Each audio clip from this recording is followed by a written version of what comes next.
મિત્રો આપણે વાડી બાજુ નીકળી ગયા છે, આપણે વાવવાનું ચાલુ કરી દીધું. આપણે પાછળ થોડી વીડી જાય છે, જ્યાં વાવવાનું છે ત્યાં ગામમાં તો વાવી દીધું. ચાલો આપણે થોડી વીડી બાજુ નીકળીએ.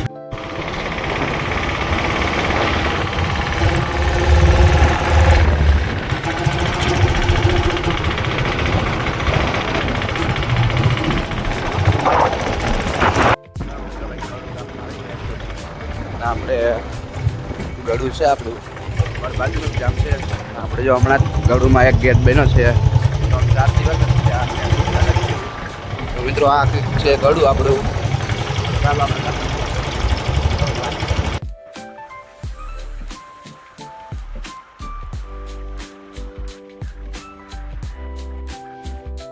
જે ગાડી મારી ગયા છે, આપણી ગાડી છે. ખોલતા તો લાગે પણ હવે ગાડી જેવી છે તો કાવ કરવું આપણે. જો રસ્તો ખરાબ છે તો શેઠ દેવી જ છે મિત્રો આપણી વાડી લગન. ચાલો મસ્તા વાડીએ.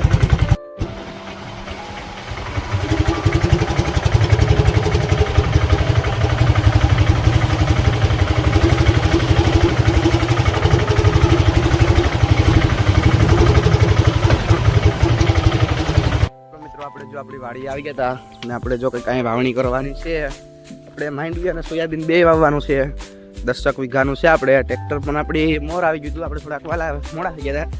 આપણે સાગરભાઈ જો આપણે બાસકા ઉતારે માંડવીના. ચાલો આપણે પેલા એ કરી લઈએ.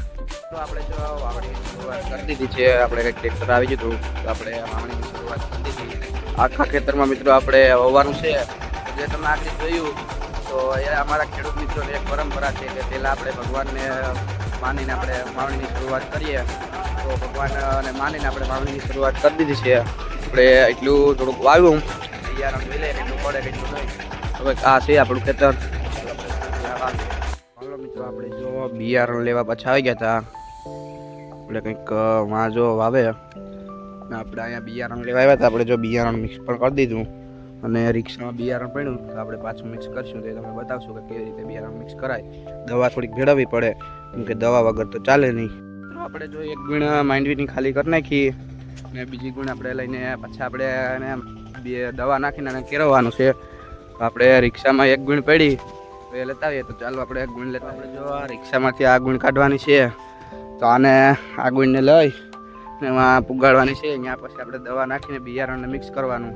આપણે જો સાગરભાઈ હવે રિક્ષામાં ચડીને આડી ગુણ આપણે લઈ લે હું ખંભે સેટ ઓઇલે લઈ જવાની છે. ચાલો લઈ જઈએ. જો ગુણ કાઢીને આવી ગયા ને આપણે ઓલી ગુણ પડી અડધી ગુણ વહી ગઈ ને આપણે જો બી કેરવી નાખ્યું કંઈક આવું હોય દવાવાળું તો આપણે ઓલે હેઠે લઈને જવાનું છે આ ડબ્બો. ચાલો ઓલે હેઠે આપણે ડબ્બો લઈ આપણે જો કંઈક વવાઈ ગયું હતું ખેતરમાં અને આ બાજુ બાકી હતું તો એ વાવીએ. અને મિત્રો સુટલી માનું મંદિર પણ છે. આપણે ટાઈમ રહે તો એ બાજુ જાઉં અને આપણે પહેલાં ડબ્બો ભરી લઈએ માંડવીનો.